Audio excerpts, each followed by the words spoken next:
গল্পের শুরুটা হয় সুইডেনের বরফে ঢাকা একটা এলাকাকে দেখিয়ে। এখানেই জ্যাক নামের একজন প্রো লেভেলের স্নাইপারকে দেখা যায়। সেই সাথে জ্যাক একজন দুর্ধর্ষ অপরাধীও বটে। তবে এখন সে অতীতের সব জীবন ছেড়ে দিয়ে সুইডেনে চলে এসেছে আর এখন একটা সাধারণ জীবনযাপন করতে শুরু করেছে। জ্যাকের সাথে তার গার্লফ্রেন্ডকেও সেখানে দেখতে পাওয়া যায়, যার নাম ছিল ইনগ্রিড। তবে সে জ্যাকের অতীতের জীবনের ব্যাপারে কিছুই জানত না। এমনি করে তারা দুজন বেশ হাসি খুশিতেই জীবন কাটাচ্ছিল। একদিন সকালে তারা দুজন একসাথে হাঁটতে বের হয়। পথে তারা কিছু পায়ের ছাপ দেখতে পায়। এটা দেখে ইনগ্রিড মনে করে হয়তো এই জায়গায় কোনো শিকারী এসেছে। তবে জ্যাক তো ইতিমধ্যেই ব্যাপারটা বুঝে ফেলে। তাই সে সময় নষ্ট না করে ইনগ্রিডকে নিয়ে পালাতে শুরু করে আর দ্রুত একটা উঁচু পাহাড়ের নিচে গিয়ে লুকিয়ে পড়ে। তবে হঠাৎ করেই কেউ একটা তাদের উপরে ফায়ারিং করতে শুরু করে দেয়। এসব দেখে জ্যাক দ্রুত নিজের পকেট থেকে একটা রিভলভার বের করে। সেটা দেখতেই ইনগ্রিড ভীষণ ঘাবড়ে যায়। সে কিছুই বুঝতে পারছিল না যে জ্যাক কোথা থেকে এটা পেল। ওদিকে জ্যাক সুযোগ বুঝে সামনে এগিয়ে গিয়ে লোকটাকে গুলি করে দেয়। লোকটি উপর থেকে নিচে পড়তে সে লোকটার তল্লাশি করতে শুরু করে। ওদিকে ইনগ্রিড তো কিছুই ভেবে পাচ্ছিল না যে কি ঘটছে। সে এই বিষয়ে জ্যাকের কাছে একের পর এক প্রশ্ন করেই যায়। জ্যাক ইনগ্রিডকে শান্ত থাকতে বলে আর দ্রুত গিয়ে পুলিশকে ডেকে আনতে বলে। তবে জ্যাকের কথা শুনে ইনগ্রিড সেখান থেকে যেতে গেলে জ্যাক পেছন থেকে তাকে গুলি করে দেয়। আসলে ইনগ্রিড এখন জ্যাকের আসল সত্যিটা জেনে ফেলেছে। তাই ভবিষ্যতে যাতে কোনো বিপদে না পড়তে হয় সেজন্যই তাকে মেরে ফেলা হলো।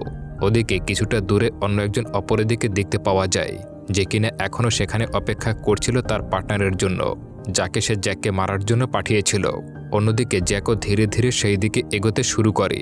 হঠাৎ করে পেছন থেকে সেই লোকটাকে গুলি করে দেয়। এসবের পর জ্যাক বেশ ভালো করেই বুঝে যায় যেহেতু এত দূর পর্যন্ত তারা দুজন খুঁজতে খুঁজতে এসে পড়েছে, তার মানে যে কোনো সময় বাকিরাও এখানে এসে পড়তে পারে। তাই সে সময় নষ্ট না করে সুইডেন ছেড়ে ইতালির রোম শহরে চলে আসে। সেখানে পৌঁছে জ্যাক তার বস পাবলোর সঙ্গে গিয়ে দেখা করে আর তার সঙ্গে ঘটে যাওয়া এই সব কিছু তার বসকে জানায়। এসব শুনে পাবলো জিজ্ঞাসা করে ওই সময় তার সাথে কে ছিল। জ্যাক জানায় তার সঙ্গে ইনগ্রিড ছিল, তবে সে তাকে মেরে দিয়েছে। এসব শুনে পাবলো জানায় তোমার অবশ্যই মনে রাখা দরকার যে তুমি আগে কি ছিলে। তাই সবসময় একা থাকো, সেটাই তোমার জন্য ভালো হবে। বাঁচতে হলে কখনোই নিজের সঙ্গে কোনো সঙ্গী রেখো না, নয়তো যে কোনো সময় বিপদে পড়তে পারো। এরপর পাবলো আরও জানায় যে সে খোঁজ নিয়ে দেখবে জ্যাককে কে সুইডেনে মারার চেষ্টা করেছিল। তবে সে জ্যাককে সতর্ক করে বলে তার এই মুহূর্তে রোমে থাকাটাও একেবারে নিরাপদ নয়। যে কোনো সময় তার যে কোনো বিপদ হতেই পারে। এসব কথা বলে জ্যাককে সে একটা গ্রামে যাওয়ার জন্য জানায়। সেই সাথে সে আরও বলে যতদিন না সে ফোনে মেসেজ করে জ্যাককে জানাচ্ছে ততদিন যেন সে কিছুতেই ওই গ্রাম ছেড়ে শহরে চলে না আসে। এরপর সে জ্যাককে একটা মোবাইল ফোন আর একটা কারকে দিয়ে গ্রামের উদ্দেশ্যে পাঠিয়ে দেয়। এরপর জ্যাক সেই গাড়ি করে গ্রামে যাওয়ার জন্য বেরিয়ে পড়ে। তবে যখনই জ্যাক সেখানে আসে সে অবাক হয়ে যায়, কারণ এই গ্রামটা ছিল ভীষণ ছোট, সেই সাথে অনেক বোরিং। কিন্তু জ্যাক কিছুতেই এমন একটা গ্রামে একা থাকতে রাজি ছিল না। তাই সে সাথে সাথে নিজের গাড়ি ঘুরিয়ে নেয় আর পথে পাবলোর দেওয়া সেই ফোনটা ছুঁড়ে ফেলে দিয়ে বেরিয়ে পড়ে অন্য কোনো শহরের উদ্দেশ্যে। আর সেই শহরেই একটা বড় অ্যাপার্টমেন্ট ভাড়া নিয়ে থাকতে শুরু করে। জ্যাক সেখানকার লোকদের তার বিষয়ে কিছুই জানায়নি। সে সবার কাছে নিজেকে এডওয়ার্ড নামে পরিচয় দেয়। তবে সেখানকার বেশিরভাগ লোকে জ্যাককে আমেরিকান বলে ডাকতে শুরু করে। তবে জ্যাক এতদিন সেখানে নিজেকে মানিয়ে নিয়ে একটা স্বাভাবিক রুটিনের মধ্যে নিজের জীবন কাটাতে শুরু করে। সে রোজ বাসায় বসে ব্যায়াম করে আর একটা নির্দিষ্ট সময় একটি কফি শপে আসে এবং সেখানে কিছুক্ষণ সময় কাটায়। তবে জ্যাক সেখানকার সবাইকে বলে বেড়াতো সে একজন ফটোগ্রাফার, আর সেটার প্রমাণ দিতে সে একটা ক্যামেরাও কিনে ফেলে। সেই সাথে সে সারাদিন আশেপাশের বিভিন্ন জায়গাগুলিতে গিয়ে ফটোগ্রাফি করে বেড়াতো। তবে জ্যাক তার প্রতিটা পদক্ষেপ বেশ সাবধানে দিত, কারণ সে খুব ভালো করে জানত যে তার উপরে যে কোনো সময় হামলা হতেই পারে। তাই সে বাইরে চলাফেরার সময় আশেপাশে খুব ভালোভাবে নজরদারি করে বেড়াতো। জ্যাক এতটাই আতঙ্কে থাকতো যে তার পাশ দিয়ে কোনো গাড়ি চলে গেলেও সে ভাবত এটা হয়তো গুলিবর্ষণের আওয়াজ। এভাবেই তার প্রতিটা দিন আতঙ্কে পার হচ্ছিল। একদিন সকালে জ্যাক একটা ভেন্ডিং মেশিনের কাছে আসলে হঠাৎ করেই সেটা কাজ করা বন্ধ করে দেয়। জ্যাক অনেক চেষ্টা করলেও সেই মেশিনটা কিছুতেই ঠিকঠাক মতো কাজ করতে পারছিল না। এরই মধ্যে তার কাছে আসে এই শহরেরই একজন পাদ্রী। জ্যাককে এমন অবস্থায় দেখে সেই লোকটা এসে ওই মেশিনটা ঠিক করে দেয়। এরপর সে জ্যাকের কাছে তার নাম জিজ্ঞাসা করে, কিন্তু জ্যাক তাকে কিছুই বলছিল না। এটা দেখে লোকটা বলে আমি এই শহরেরই একজন পাদ্রী, তাই এই শহরের সব কিছুই আমার জানা দরকার। তাই তুমি কিছুতেই আমার প্রশ্ন এড়িয়ে যেতে পারো না। তবে জ্যাক তাকে কিছু না বলে সেখান থেকে সোজা তার অ্যাপার্টমেন্টে চলে আসে আর এসেই সে পাবলোকে কল করে সবটা জানায়। এসব শুনে পাবলো ভীষণ রেগে যায়। সে বলে কিভাবে তুমি আমার দেওয়া ফোনটা ফেলে দিতে পারো। তুমি যদি ভবিষ্যতে আবারও এমনটা করো তাহলে আমার থেকে কোনো সাপোর্ট পাবে না। আমি তো এই 2 দিন ধরে তোমার সঙ্গে যোগাযোগ করার চেষ্টা করেই যাচ্ছি। আসলে আমাদের কাছে ভালো একটা কাজের অফার এসেছে, এমনকি এই কাজে টাকার পরিমাণটাও অনেক বেশি। তবে এই কাজটা কাউকে মারার জন্য নয়, এতে শুধুমাত্র তোমাকে একটা স্নাইপার বানিয়ে দিতে হবে। এই কথা শুনে জ্যাক সঙ্গে সঙ্গে রাজি হয়ে যায়। পাবলো আরও বলে কাল তোমার সঙ্গে একজন দেখা করবে, আর বাকি ডিটেলস সেই তোমাকে বলে দেবে। এরপর সন্ধ্যায় জ্যাক চলে আসে সেই পাদ্রির বাসায়। পাদ্রি জ্যাককে জিজ্ঞাসা করে এখন সে কি করছে। উত্তরে জ্যাক জানায় সে একজন প্রফেশনাল ফটোগ্রাফার, আর সে এই কাজের সূত্রেই ইতালি থেকে এখানে এসেছে। এসব কথা শুনে পাদ্রি বলে কিন্তু এখানকার ছবি তুলতে হলে তোমাকে আগে থেকেই এই জায়গার ইতিহাস সম্পর্কে জানতে হবে, কারণ অতীতের বিষয় না জানলে তোমার ছবিগুলো অতটা সুন্দর হবে না। তবে জ্যাক পাদ্রির কোনো কথায় তেমন কোনো গুরুত্ব দিচ্ছিল না। পরদিন জ্যাক একটা মার্কেটে আসে সেখানে সেই মেয়েটার সঙ্গে দেখা করার জন্য। সে ওই মার্কেটটা ভালোমতো পর্যবেক্ষণ করলেও তেমন কাউকে খুঁজেই পাচ্ছিল না। হঠাৎ জ্যাকের নজর পড়ে দূরে দাঁড়িয়ে থাকা একটা মেয়ের উপর, আর এই মেয়েটার নাম হলো মার্টিল। মার্টিলকে একেবারে চুপচাপ এভাবে টেবিলে বসে থাকতে দেখে জ্যাকের বুঝতে বাকি থাকে না যে এটাই হলো সেই মেয়ে। তাকে দেখে জ্যাক তার পাশের টেবিলে গিয়ে বসে পড়ে। জ্যাককে দেখে মার্টিল তার কাছে থাকা একটা পেপার নিচে ফেলে দেয়, আর জ্যাকও সেই পেপারটা উঠিয়ে তাকে দেওয়ার বাহানায় কথা বলতে শুরু করে। আর এখানেই মেয়েটি জ্যাককে সব ধরনের ডিটেল জানাতে শুরু করে যে তার কেমন স্নাইপার দরকার। জ্যাক মার্টিলের সব কথাগুলো নোট করে নেয়। এরই মধ্যে তার নজর যায় দূরে দাঁড়িয়ে থাকা একটা লোকের উপর, যে কিনা বেশ কিছু সময় ধরে তাদের উপরে নজর রাখছিল। এটা দেখে জ্যাক মার্টিলকে জিজ্ঞাসা করে যে তার সঙ্গে কেউ এসেছে কিনা। তবে মার্টিল জানায় সে একাই কাজ করে। এই কথা শুনে সে মার্টিলকে ওই লোকটাকে দেখে জিজ্ঞাসা করে সে ওই লোকটাকে চেনে কিনা। তবে মার্টিল জানায় সে ওই লোকদের ব্যাপারে কিছুই জানে না। রাত হলে জ্যাক যখন বাসায় ফিরছিল তখন সে আবারও সেই লোকদেরকে দেখতে পায়, যারা কিনা এখনও তাকে ফলো করে যাচ্ছিল। কিন্তু জ্যাক তাদের সামনে এমন একটা অভিনয় করে যেন সে তাদেরকে দেখেইনি। এরপর সে দ্রুত নিজের বাসায় ফিরে আসে। তবে এসবের টেনশনে তার ঘুম হচ্ছিল না, সেই সাথে সামান্য শব্দেই তার ঘুম ভেঙে যাচ্ছিল। পরদিন সকালে জ্যাক একটা কুরিয়ার সার্ভিসের কাছে আসে এবং তার নামে আসা পার্সেলটি রিসিভ করে নেয়। আর এই বক্সের মধ্যেই স্নাইপারের বিভিন্ন পার্টস রয়েছে, আর এখন জ্যাকের কাজ হলো সেগুলোকে ডিটেলস অনুযায়ী অ্যাসেম্বল করা। জ্যাক বাসায় এসে সেই কাজে লেগে পড়ে। সে সব পার্টসগুলো অ্যাসেম্বল করতে শুরু করে দেয়। তবে কাজ শেষ হলে সে বুঝতে পারে এখানকার জিনিসগুলো দিয়ে তার সেই কাঙ্ক্ষিত স্নাইপারটা সম্পূর্ণ হচ্ছে না। তাকে আরও বেশ কিছু পার্টস এতে যুক্ত করতে হবে। তাই সে পার্টসগুলো কেনার জন্য বেরিয়ে পড়ে। এরপর জ্যাক সোজা চলে আসে ক্লারা নামের একজন পিতার কাছে। আসলে এই রাতের বেলা জ্যাক স্নাইপারের পার্টস খুঁজতে খুঁজতে ক্লারার কাছে এসে পড়ে, আর তার সঙ্গে সেখানেই রাতটা কাটিয়ে দেয়। পরদিন সেখান থেকে ফেরার পথে জ্যাক খেয়াল করে রাস্তায় পাদ্রির গাড়িটা নষ্ট হয়ে গেছে বলে সে দাঁড়িয়ে আছে। এটা দেখে সে নিজের গাড়ি থেকে নেমে আসে, আর পাদ্রির গাড়িটা অল্প কিছুক্ষণের মধ্যেই ঠিক করে দেয়। এটা দেখে পাদ্রিও জ্যাকের উপরে বেশ খুশি হয়ে যায়, আর জ্যাকে সে তার বাসায় ডিনারের ইনভাইট করে। জ্যাকও রাতের বেলা পাদ্রির বাড়িতে আসে ডিনারের জন্য। সেখানে আসলে জ্যাক পাদ্রির ঘরে একটা ফটোতে পাদ্রির সঙ্গে একটা ছেলের ছবি দেখতে পায়। জ্যাক পাদ্রিকে এই ছেলেটার বিষয়ে জিজ্ঞাসা করলে পাদ্রি জানায় এটা তার নিজেরই ছেলে, তবে সে বর্তমানে কিছু ভুল লোকদের সঙ্গে জড়িয়ে পড়েছে। এখন তার একটাই চাওয়া তার ছেলে যাই করুক না কেন সে যেন বেঁচে থাকে। এরপর দুজনে একসঙ্গে খেতে বসে। তখন জ্যাক পাদ্রিকে জিজ্ঞাসা করে তুমি কি আগে থেকেই পাদ্রি ছিলে? এ কথার উত্তরে পাদ্রি বলে তুমি কি আগে থেকেই একজন ফটোগ্রাফার ছিলে? আমাদের যেদিন প্রথম দেখা হয়েছিল সেদিন তো তুমি বলেছিলে যে মেশিনের সঙ্গে তোমার কোনোভাবেই যায় না, অর্থাৎ তুমি কোনো যন্ত্রপাতির কাজই বোঝো না। কিন্তু আজকে আমার গাড়িটা তো তুমি মুহূর্তের মধ্যেই একেবারে ঠিক করে দিলে। তাছাড়া তুমি যেভাবে চলাফেরা করো বা তোমার সঙ্গে থাকা গাড়ি, এসব দেখে কোনোভাবেই মনে হচ্ছে না যে তুমি একজন ফটোগ্রাফার, কারণ কোনো সাধারণ ফটোগ্রাফারের কখনোই এত টাকা থাকে না। এসব শুনে জ্যাক কোনো উত্তর দেয় না। এরপর জ্যাক সরাসরি চলে যায় পাদ্রির ছেলের ফাউবির কাছে। আসলে এই ফাউবির কাছে জ্যাক তার স্নাইপারের জন্য প্রয়োজনীয় পার্টসগুলো পেতে পারে। সে ইচ্ছে করে নিজের গাড়িটা খারাপ করে ফাউবির গ্যারেজে আসে, কিন্তু ফাউবির কাছে গেলে সে জানায় যে সে কোনো বিদেশিদের গাড়ি ঠিক করে দেয় না। তবে জ্যাক যখন জানায় সে ফাউবির বাবার একজন বন্ধু, তখন ফাউবি জ্যাকের গাড়িটা ঠিক করে দেওয়ার জন্য রাজি হয়ে যায়। সেই সময় জ্যাক জানায় তার পুরনো গাড়ির প্রতি শখ রয়েছে, এমনকি সেটাও সে নিজের হাতেই মডিফাই করতে পছন্দ করে, কিন্তু সেটা করার জন্য তার কিছু পার্টসের প্রয়োজন। সে অনেক খুঁজেও তার পছন্দমতো পার্টস খুঁজে পাচ্ছে না, আর সেগুলো শুধুমাত্র পুরনো গাড়ি থেকেই পাওয়া যাবে। আর এই গ্যারেজেও অনেক পুরনো গাড়ি রয়েছে। এই কথা বলে জ্যাক তার প্রয়োজনীয় পার্টসটি নিয়ে বলে সে এটার জন্য অনেক ডলার দেবে। তবে ফাউবি জানায় তাকে কোনো টাকা দিতে হবে না, তার যেটা পছন্দ সেটা নিতে পারে। এটা শুনে জ্যাক নিজের প্রয়োজনীয় পার্টসগুলো সেখান থেকে খুঁজে নিয়ে সোজা বাসায় ফিরে আসে। এরপর সে ওই পার্টসগুলো দিয়ে জোড়া লাগানোর কাজে লেগে পড়ে। আসলে তাকে এবার ওই স্নাইপারের জন্য একটা সাইলেন্সার বানাতে হবে। সে সারা রাত বসে সেই স্নাইপারটা রেডি করে ফেলে। তবে এখন অন্তত একবার হলেও এই স্নাইপারটা টেস্ট করে দেখতেই হবে। আর তাই জ্যাক স্নাইপারটা টেস্ট করার জন্য পাশের একটা জঙ্গলে চলে যায়। সেখানে সে স্নাইপারটা টেস্ট করতে শুরু করে। অনেকবার পরীক্ষা করলেও সে স্নাইপারে তেমন কোনো সমস্যা দেখতে পায় না। এবার সে তার এই সাফল্য উদযাপন করার জন্য আবারও সে ক্লারার কাছে রাত কাটানোর জন্য চলে যায়। তবে সেখানকার একজন মেয়ে সে জানায় ক্লারা এখন আর কাজে আসেনি, আর সে তো আর এখানে কাজও করবে না। সে জ্যাককে অন্য কোনো মেয়ের কাছে যেতে বলে, কিন্তু জ্যাক সরাসরি না করে দেয় এবং বলে সে শুধু ক্লারাকেই চায়। যদি তাকে না পায় তাহলে সে এখন আর কারো কাছে আসবে না। এই কথা বলে সে ওখান থেকে বেরিয়ে আসে। এরপর সে সেখান থেকে সরাসরি একটা ক্যাফেতে এসে বসে। এরই মধ্যে একজন ওয়েটার এসে জ্যাককে একটা এনভেলপ ধরিয়ে দেয়। জ্যাক সেই খামটা খুলতেই একটা পেপার কাটিং দেখতে পায়। সেখানে সেই ঘটনার কথাই লেখা আছে যাদেরকে জ্যাক সুইডেনে বসে খুন করেছিল। এসব দেখে জ্যাক কিছুতেই বুঝতে পারছিল না যে কেমন আছে যে তার পিছে পড়ে আছে, আর সে কিভাবে তার ব্যাপারে এত কিছু জানতে পারল। এসব ভাবতে ভাবতে জ্যাকের মাথা খারাপ হয়ে যাচ্ছিল। এরপর সে ওখান থেকে বেরিয়ে নিজের অ্যাপার্টমেন্টের দিকে রওনা দেয়। তবে আজকে সে ভিন্ন রাস্তা দিয়ে তার বাসায় ফিরে আসে। পরদিন সকাল হতে জ্যাক চলে আসে রেলওয়ে স্টেশনে মার্টিনকে সেই স্নাইপারটা দেওয়ার জন্য।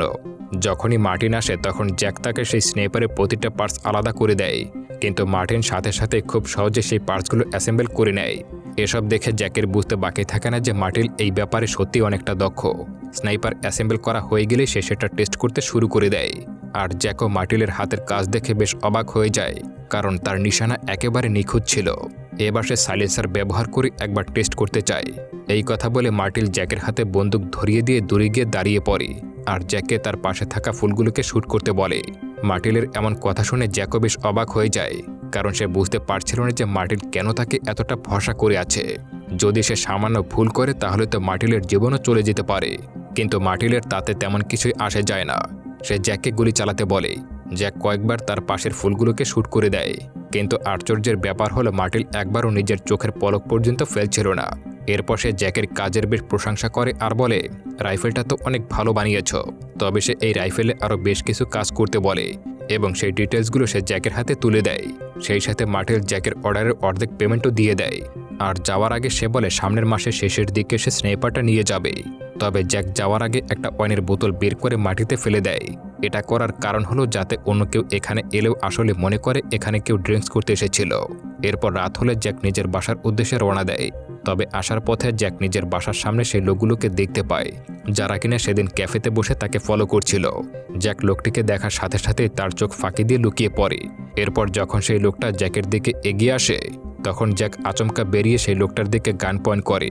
তবে লোকটাকে গুলি করার আগেই সেখানে স্কুটার নিয়ে একজন লোক চলে আসে এবং গুলিটা সেই লোকটার গায়ে লেগে যায়। এরপর জ্যাক স্কুটার নিয়ে আসা সেই লোকটার পিছু নিতে শুরু করে।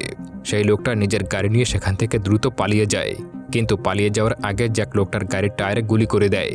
এতে লোকটার গাড়ির টায়ার পাংচার হয়ে যায় এবং সেটা রাস্তায় গিয়ে থেমে যায়। এটা দেখে জ্যাক দ্রুত গাড়ির কাছে এসে সেই লোকটাকে গাড়ি থেকে মারতে মারতে বাইরে বের করে আনে। এরপর সে দ্রুত তার বস পাবলোকে কল করে এবং তার পুরো ঘটনাটা জানায়। তবে পাবলো বলে এসব ছোটখাটো বিষয় নিয়ে চিন্তার কোনো কারণ নেই, তুমি শুধু চোখ কান খোলা রেখে সতর্ক থাকো আর সময়ের মধ্যে নিজের কাজটা ঠিকঠাক মতো শেষ করো।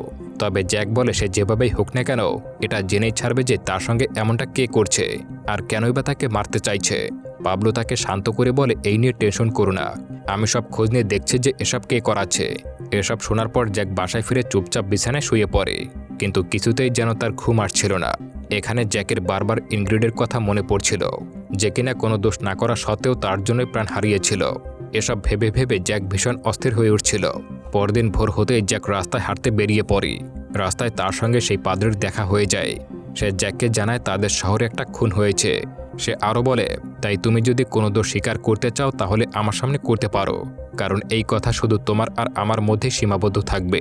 এই কথা শুনে জ্যাক বলে ওঠে, কিন্তু আমার মনে হয় তোমারও কনফেস করা প্রয়োজন আছে, কারণ যে মারা গেছে সে হয়তো তোমারই ছেলে ছিল। এরপর জ্যাক সোজা নিজের বাসায় ফিরে আসে। রাত হলে সে ক্লারার বাসায় চলে যায় দেখা করার জন্য, আর সেখানেই পুরো রাতটা কাটিয়ে দেয়। পরদিন সকালে ঘুম ভাঙলে সে দেখতে পায় ক্লারা শাওয়ার নিতে গেছে, আর এই সুযোগ পেয়ে জ্যাক ক্লারার জিনিসগুলো চেক করতে শুরু করে। তখনই সে ক্লারার ব্যাগে একটা গান দেখতে পায়। সেটা দেখে জ্যাকের সন্দেহ হতে শুরু করে যে হয়তো ক্লারার মধ্যেও কোনো ঘাপলা আছে। তবে সে সরাসরি ক্লারাকে কিছু জিজ্ঞাসা করে না। এরপর জ্যাক নিজের বাসায় ফিরে আসে এবং স্নাইপারের বাকি অংশটুকু কাজ শেষ করে ফেলে। সে সব থেকে একটা বক্স কিনে আনে এবং সেটার মধ্যে স্নাইপারের সব পার্টসগুলো রেখে দেয়, আর উপরে কিছু অফিসিয়াল পার্টস রেখে দেয় যাতে করে কেউ কিছু ধরতে না পারে। এখন জ্যাকের কাজ শেষ, তাই সে এবার ক্লারাকে ফলো করার সিদ্ধান্ত নেয়। সে দূর থেকে দেখতে পায় ক্লারা অনেক লোকের সঙ্গে কথাবার্তা বলছে, তবে জ্যাক কিছুই বুঝতে পারছিল না যে এসব তার কাস্টমার নাকি অন্য কেউ। এরপর সে পাবলোকে কল করে জানায় যে তার আরও 2 দিনের প্রয়োজন, আর 2 দিন পরই সে ওই রাইফেলটা ভেরিফাই করবে। এরপর সে ক্লারাকে ফলো করার প্ল্যান করে, তাই পরদিন সে ক্লারাকে সাথে করে একটা জঙ্গলের মধ্যে ঘুরতে যায়। সেখানে থাকা ছোট্ট একটা পুকুর দেখতে পেয়ে ক্লারা নিজের সব জামাকাপড় খুলে গোসল করতে নেমে পড়ে। এরপর সে জ্যাককেও তার কাছে ডাকে, কিন্তু জ্যাক যায় না। এরপর ক্লারা উপরে উঠে একটা চাদর পেতে নিচে শুয়ে পড়ে। জ্যাক ক্লারাকে মন দিয়ে দেখছিল, তবে ক্লারা হঠাৎ করে নিজের পার্স ব্যাগে হাত দেয়। ওদিকে জ্যাক এটা দেখে সতর্ক হয়ে নিজের গানটা বের করে, তবে দেখা যায় ক্লারা তার ব্যাগ থেকে সানস্ক্রিন বের করেছে, আর সে এটা জ্যাককে তার পিঠে লাগিয়ে দিতে বলে। এই কথা শুনে জ্যাক তো বেশ অবাক হয়ে যায়। জ্যাকের এমন রিয়াকশন দেখে ক্লারা বলে, হয়তো তুমি আমার ব্যাগে ওইটা দেখে নিয়েছ। আসলে তুমি তো জানোই যে এই শহরে অনেকক্ষণই ঘুরে বেড়াচ্ছে, আর আমি এত তাড়াতাড়ি মরতে চাই না, তাই আমি নিজের সঙ্গে সবসময় ওইটা রাখি। এসব শুনে জ্যাক কিছুটা শান্ত হয়ে যায়। ক্লারা জানায় জ্যাকের সঙ্গে থাকলে তার অনেকটা ভালো লাগে, তবে জ্যাক জানায় সে আর বেশি দিন এই শহরে থাকতে পারবে না। সে পরের মাসে এই শহর থেকে চলে যাবে। এই কথা শুনে ক্লারা ভীষণ কষ্ট পায়। এরপর জ্যাক বাসায় এসে সেই স্নাইপারটা ডেলিভারি করার জন্য বেরিয়ে পড়ে। সে রাইফেলটা ডেলিভারি দেওয়ার জন্য শহরের বাইরে একটা ক্যাফেতে এসে মার্টিলের সঙ্গে দেখা করে। মার্টিল এসে রাইফেলটা দেখার পর জ্যাককে একটু ওয়েট করতে বলে সে ওয়াশরুমে চলে যায়। ওয়াশরুমে ঢুকে তার ব্যাগ থেকে একটা গান বের করে লোড করে নেয়। ওদিকে জ্যাক আশেপাশে তাকালে তার মনেও বেশ সন্দেহ হতে শুরু করে, কারণ সেখানে কোথাও সে কাউকে দেখতে পাচ্ছিল না। সে ওখানে পুরোপুরি একা ছিল, তাই সে দ্রুত নিজের গান বের করে রেডি হয়ে যায়। এরই মধ্যে সেখানে মার্টিল এসে জ্যাকের বাকি টাকা দিয়ে দেয়। তবে মার্টিলের ভাব দেখে বোঝা যাচ্ছিল যে সে জ্যাককে কিছু একটা বলতে চাচ্ছে, কিন্তু কিছু বলার আগেই সেখানে একটা স্কুল বাস এসে থামে। এতে করে মার্টিল কিছু না বলেই সেখান থেকে চলে যায়, আর জ্যাকও নিজের পথে এগিয়ে যায়। কিন্তু অদ্ভুত ব্যাপার হলো মার্টিলকে দেখা যায় সে জ্যাকের পিছু নিয়েছে। সেই সাথে সে পাবলোর সাথে ফোনে কিছু একটা কথা বলছিল। আর এখানেই প্রকাশ পায় আসল রহস্য। আসলে পাবলো চেয়েছিল মার্টিন যেন জ্যাককে মেরে ফেলে। সে মার্টিলকে দিয়ে জ্যাকের মাধ্যমে ওই স্নাইপারটি এই জন্যই বানিয়েছিল যে যাতে তারা জ্যাকের বানানো অস্ত্র দিয়ে তাকে শেষ করতে পারে। এদিকে জ্যাক সোজা একটা শহরের মধ্যে ঢুকে পড়ে, আর মার্টিলও তার পিছু নিয়ে সেখানে চলে আসে।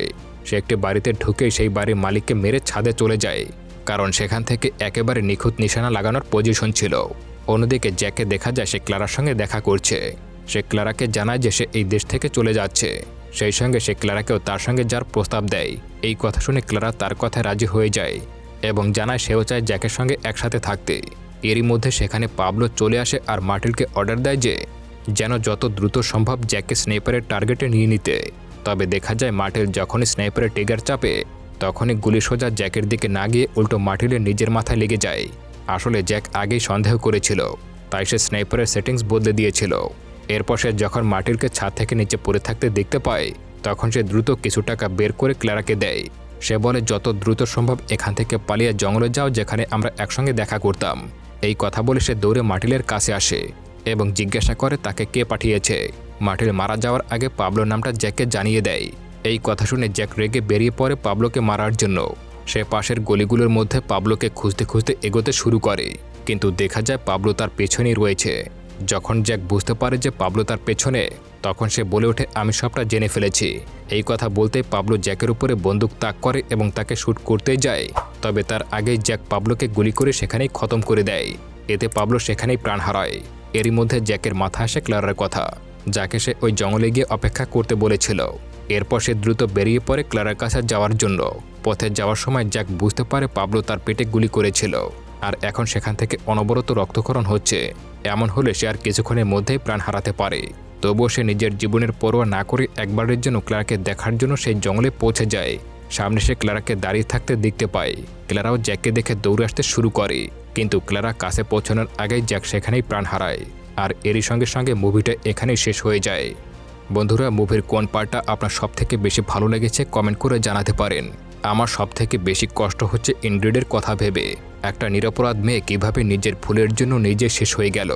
আপনার কোন পার্টটা বেশি ভালো লেগেছে কমেন্ট করে জানিয়ে দিন। আপনার কমেন্ট আমার জন্য খুবই গুরুত্বপূর্ণ। এতক্ষণ ভিডিওটি দেখার জন্য অসংখ্য ধন্যবাদ।